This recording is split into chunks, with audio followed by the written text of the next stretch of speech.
જય માતાજી બધાને. મારી દીકરી છે અને આજે ભગવાને મને દીકરો આપ્યો છે અને આશીર્વાદ આપ્યા છે. પણ ખુશી મને એ વાતની છે કે મારી દીકરીના પ્રેમનો કોઈ ભાગીદાર ન બન્યો. જીવીશ ત્યાં સુધી મારી દીકરીને 100% એને હું પ્રેમ આપીશ. દીકરી છે. દીકરી તો 14 વર્ષની થાય પછી બાપની મા બની જાય. આજે મારા ઘરે દીકરાનો જન્મ થયો છે, પણ મારે મારા દીકરાને કુળની જે કિરીટ છે, આપણો જે ઇતિહાસ છે, આપણી જે ઉજળી પરંપરા છે, આપણી જે અસ્મિતા છે, આપણી જે સભ્યતા છે અને આપણા જે નૈતિક મૂલ્યો છે, એને એના જીવનમાં ખાલી એનું સિંચન કરો ને. ઘણા બધા અત્યારના આધુનિક મા બાપ દીકરાને બહુ ચિંતા કરતા હોય છે. મારા છોકરાને અહીંયા ભણાવું, આમ કરું તેમ કરું ને એને સતત ચિંતા પડી હોય.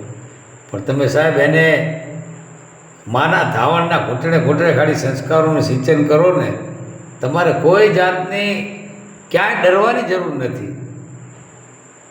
અને હું તો હમણાંથી વાંચતા શીખ્યો છું અને મારા દીકરાના જ્યારે ગર્ભમાં મંડાણ હતા ત્યારથી હું થોડું સાહિત્ય જાણું છું. પણ કુળની કિરત સાંભળી મનમાં ના આવે મોજ તો એને ગણવા રણના રોજ સાચું સોરઠિયો ભણે. આપણી જે કુળની કિરત છે, આપણા પૂર્વજોએ જે કર્મો કર્યા છે અને આપણો જે ઇતિહાસ છે ઉજળો, એની વાતો ખાલી કરો ને, સંસ્કારનું સિંચન આપોઆપ થઈ જાય છે. અને નાહક ફિકર સબકો ખા ગઈ, ફિકર સબકા પીર, ફિકર કી જો ફાકી કરે વો વાંકા ડર ફકીર. દીકરાની કે દીકરીની ચિંતા કરવાની ન હોય. વર્તમાન પ્રવાહમાં એને સારા સંસ્કારોનું સિંચન કરવાનું હોય. અને હા, તમે જેવા છો, મા બાપ જેવા છો, એવા જ દીકરાને ખબર હોવી જોઈએ. કોઈ આર્ટિફિશિયલ વર્તન ના હોવું જોઈએ. તમારા ઘરમાં જે સારા નૈતિક મૂલ્યોનું જે શિક્ષણ થતું હશે ને, બાળક આપોઆપ શીખી જાય. અને હું તો એમ કહું છું, મારા ઘરે આજે દીકરાનો જન્મ થયો છે. દરેકના ઘરે દીકરો હશે, દીકરી હશે, પણ ચિંતા કરવાની કોઈ જરૂર નથી.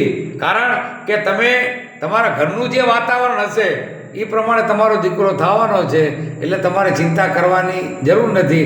ઘણીવાર કોઈ બાપ એમ કે મારા રસ્તે મારો દીકરો ચાલે તો સારું, પણ એ ક્યારે ચાલે? તમે એની સાથે બેસો, એની સાથે ચર્ચા કરો. તમે જે ગરીબાઈમાંથી આવ્યા છો, જે સંઘર્ષમાંથી આવ્યા છો, એની સાથે ચર્ચા કરો. દીકરાને મિત્ર બનાવો. બેટો જો બાપ તણા ચીલે ચાલે નહીં તો જનની કાવ જણે વરવું લાગે વહેલા. ઘણીવાર એક બાપને ફરિયાદ હોય છે કે મેં મારા જીવનમાં આટલું બધી એચિવમેન્ટ કર્યું, પણ મારો દીકરો આવું કેમ ન કર્યું? પણ એનું કારણ એ છે કે તમે તમારા દીકરા સાથે પ્રત્યાપન નથી કર્યું, વાર્તાલાપ નથી કર્યો. તમે ખાલી એમ જ વિચાર્યું મારો દીકરો મને જોઈને શીખે. પણ તમે એની સાથે ચર્ચા કરો. એ તમે જેવા છો, તમારી પાસે ખીચામાં 5 રૂપિયા નથી તો તમે એને કહી દો, બાબા બેટા આ મારી પોઝિશન નથી. સાહેબ, દીકરો સ્વીકારશે કે મારા પપ્પાની અત્યારે પોઝિશન નથી, મારા પપ્પાની જ્યારે પોઝિશન આવશે ને ત્યારે એ બધું કરી છે. તમે એની સાથે ચર્ચા કરો. મારે દીકરો આવ્યો છે, મને કોઈ ચિંતા નથી. એનું કારણ છે કે મારા ઘરનું જે વાતાવરણ છે, નૈતિક મૂલ્યોનું વાતાવરણ છે. હું ગણો ને, ભગવાન મને ગમે એટલી બરકત આપી દે, પણ હું દેશી માણસ છું અને દેશીમાં જે જિંદગી છે એના જેવો તમને ક્યાંય આનંદ નહીં મળે. આજે કરોડપતિના લગ્નમાં મને આમંત્રણ આવે અને હું મારા છોકરાને લઈને ગયો હોઉં. કરોડપતિ કોઈ માણસ હોય, એના આમંત્રણ મળ્યું, મારી દીકરીને લઈને ગયો હોઉં, એટલે મારા દીકરાને મારી દીકરી ઉપર હું સતત ટોર્ચર કરું. બેટા અહીંયા ન અડાય, બેટા અહીંયા ન અડાય. પણ એવું વાતાવરણ ઊભો કરો કે દીકરો બિંદાસ ગમે ત્યાં અડી શકે. મારા ઘરે દીકરાનો જન્મ થયો છે, એટલે હું તો બધાને એમ કહું છું કે એકદમ તમે જેવા છો આર્ટિફિશિયલ કંઈ નહીં, કોઈ ખોટું બોલવાનું નહીં. તમે જેવા છો એવી તમારી પત્ની પણ તમને સ્વીકારશે, પણ એમાં તમે કંઈક ફેરફાર કરશો તો એ પછી તો તમે જુઓ સવારમાં નાસ્તોય નથી મળતો અમુકને. તો તમે જેવા છો, સ્ત્રી વિના પુરુષ અને પુરુષ વિના સ્ત્રી અધૂરો છે સાહેબ.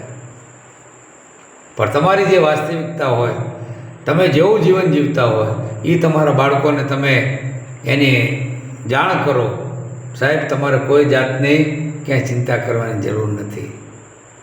અને મારો દીકરો મારા ઘરે જન્મ્યો છે, મને તો ગર્વ છે, કારણ કે એના જ્યારે ગર્ભના મંડાણ હતા ને ત્યારથી હું વાંચતા શીખ્યો છું. હે કટંત ભાઈ ભોમ ભોમ હે પેન પલે તો ભાઈ કટંત કર લડ્યો કરવું શુભ સેન સમેટ્યો. આજે પણ હું ફોન કરું મારી મિસિસને તો એ જાગી જાય છે કે હા, અને 2 વાગ્યા સુધી જાગે છે, દિવસે કે સૂઈ રહે અને રાતે જાગે છે, કારણ કે હું તો રાતે વાંચું છું. એટલે આપણા જે ઉજળી પરંપરા છે, આપણું જે ઉજળું સાહિત્ય છે, આપણા જે શૂરવીરોએ જે બલિદાનો આપ્યા છે એની વાતો કરવાની તાતી જરૂર છે. અત્યારે મૂલ્યલક્ષી શિક્ષણોનો ખરેખર આશ થતો જાય છે, ક્યાંય છે નહીં. એ જે સુદામાની કૃષ્ણની વાતો નથી, કર્ણની દાનની વાતો નથી, અને ભરતના ત્યાગની વાતો નથી. ભરત એમ કહેવાય કે ભાઈના પગરખા રાખી અને સિંહાસન ઉપર બેઠો હતો, અને જ્યારે રામે એમ કીધું કે હું વનવાસમાં ગયો પછી મને મારા ભરતના પ્રેમની, મારા ભરતના ભક્તિની મને ખબર પડી. રામ અનુરાગી તમામ ભોગ ત્યાગી, એસો ભાગ્યશાળી જાયો ભરત મમ ભૈયા કો. મને આવો મારો ભાઈ મળ્યો એ તો મને વનવાસ ગયા પછી ખબર પડી. એટલે જ્યાં સુધી આ અત્યારનો આધુનિક સમય છે, લોકો 3 વર્ષનું બાળક થાય અને એને 25,000 રૂપિયા નાખી અને ABCDમાં ભણાવે છે કે સમય બદલી ગયો. સમય કંઈ નથી બદલાયો. એ જ છે, બી જ છે અને સી જ છે. મહારાણા પ્રતાપ જ છે, શિવાજી જ છે, એમાં કોઈ નવું નથી. એટલે તમે ખોટા એવા બ્રહ્મમાં આવશો નહીં, બાળક ઉપર કોઈ પ્રેશર કરશો નહીં.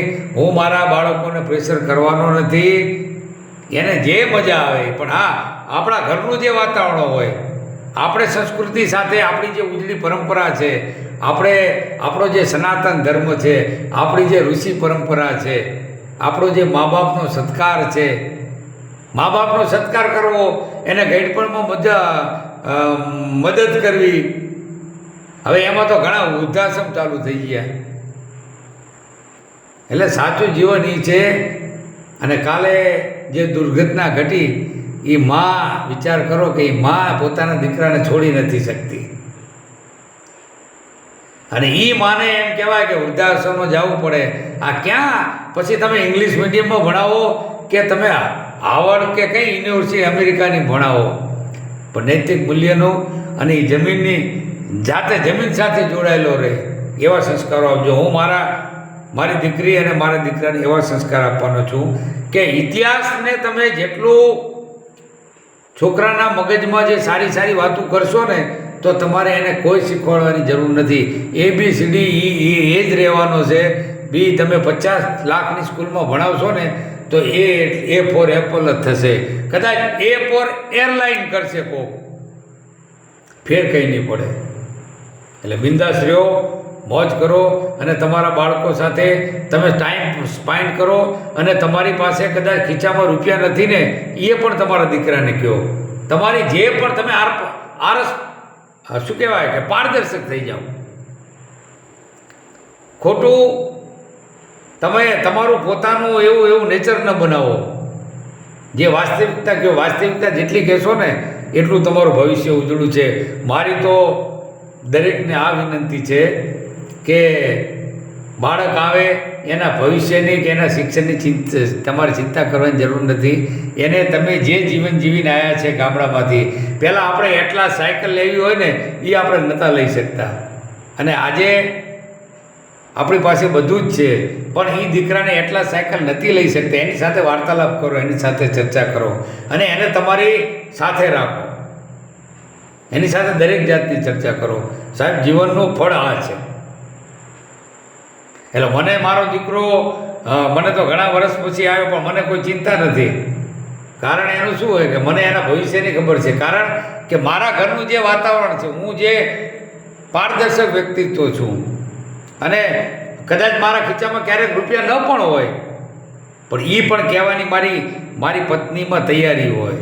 અમુક તો પોતાની પત્નીને કહી નથી શકતા, એટલે તમારી પત્નીને પણ તમે કહી શકો કે ભાઈ આજ તું ચટણીની રોટલી બનાવજે, આજે આપણે રૂપિયા નથી. એ પત્ની તમારી પાસે સાહેબ 6 મહિના સુધી કોઈ વસ્તુની માગણી નહીં કરે. પણ જેટલા તમે સાચા હશો તો, બાકી તમે આર્ટિફિશિયલ ખાલી કોઈને બનાવવાના ધંધા કર્યા હશે ને, એને જીવનમાં બહુ દુઃખી છે. બાકી તમે જેવા છો એવા તમે રહેશો ને તો સંસાર જિંદગી તો જિંદગી છે ભાઈ. તમને જીવવાની મજા આવશે. સુખ અને દુઃખ દરેકના જીવનમાં આવે. दुख की अगर पहचान न हो तो कैसी सुख और कैसी खुशियाँ. तूफानों से लड़ते ही लगते हैं साहिल कितने प्यारे. પણ એ દુઃખને પહોંચી વળવા માટે પણ તમારા ઘરના, તમારી પત્નીથી માંડી તમારા બાળકો તમારા પ્રેરક બળ બને. પણ ક્યારે? કે તમે જ્યારે ખાલીખમ થઈ જાઓ, તમે પારદર્શક થઈ જાઓ તો. જય હો.